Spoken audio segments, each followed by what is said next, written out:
अस्सलाम वालेकुम दोस्तों, उम्मीद करती हूँ आप सब ठीक ठाक होंगे और गार्डनिंग जो है उसको एंजॉय भी कर रहे होंगे। और जिस तरह आप अपनी केयर कर रहे हैं उसी तरह अपने प्लांट की केयर भी कर रहे होंगे।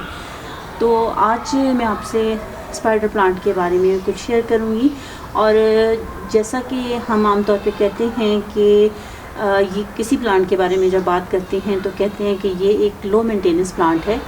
तो इस बात का ज़रूर ध्यान रखिए कि लो मेंटेनेंस प्लांट जो है या एक केयर फ्री प्लांट जो है उसको भी कुछ ना कुछ केयर ज़रूर चाहिए होती है। जैसे आप देख रहे हैं स्पाइडर प्लांट है, ये हेल्दी प्लांट है, इसके बेबीज़ जो हैं ऑफसेट जो हैं बेशुमार हैं और कितने मज़े की जो है इसकी लुक थी। लेकिन अभी भी ये खूबसूरत प्लांट है, लेकिन इसको थोड़ा सा प्रॉब्लम जो है वो सर्दी की वजह से हो गया।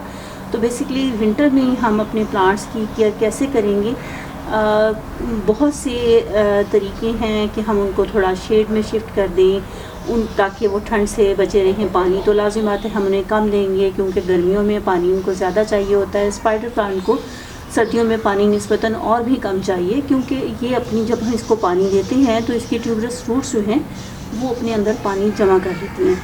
जब वो पानी स्टोर होता है तो जब हम इसे एक्स्ट्रा पानी देंगे, ज़्यादा पानी दे देंगे, तो पानी उसकी रूट्स में ऑलरेडी मौजूद रहेगा, वो उसको इस्तेमाल नहीं कर सकेगा और आपका प्लांट ख़राब भी हो सकता है। इसको फ़िल्टर लाइट या शेड में ग्रो करें तो बेहतर है। फ़िल्टर लाइट में जो इसकी वेरिएशन है वो ज़्यादा क्लियर होती है, ज़्यादा नुमाया नज़र आती है। तो फ़िल्टर लाइट अगर आप इसको देंगे तो ये बेहतरीन रहेगा। बेसिकली ये एक इंडोर प्लांट है। इसके अलावा आप ये देख रहे हैं कि इसके ऑफसेट निकलती हैं, उनके ज़रिए जो है इसकी प्रोपगेशन बहुत आसानी से की जा सकती है।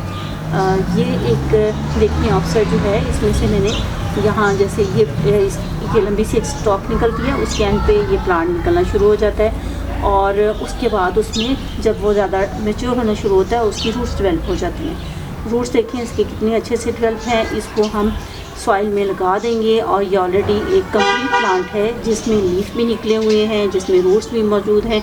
बस इसको प्रॉपर जो है सॉइल की ज़रूरत है, वेल ड्रेन सॉइल चाहिए। उस सॉइल में आप इसको लगा देंगे तो इसकी ग्रोथ जो है वो तेज़ी से होना शुरू हो जाएगी। अब देखते हैं कि ये जो प्रॉब्लम हुई है, जो इसके लीफ जो हैं ये बर्न हो रहे हैं, इसकी क्या वजह है? तो इसकी वजह ये है कि जो सर्दी है वो इसकी वजह है। इसको केयर तो चाहिए ही है, लेकिन थोड़ा सा अपनी लापरवाहियों से भी हम अपने प्लांट्स को ख़राब करते हैं। मेरा ये प्लांट है, ये बास्केट में लगा हुआ था और हुआ ये कि इसकी जो डोरी है वो टूट गई जिससे ये लटका हुआ था। मैंने उसके बाद नहीं तब्दील कर सकी कि इसको मैं हैंग कर सकूं।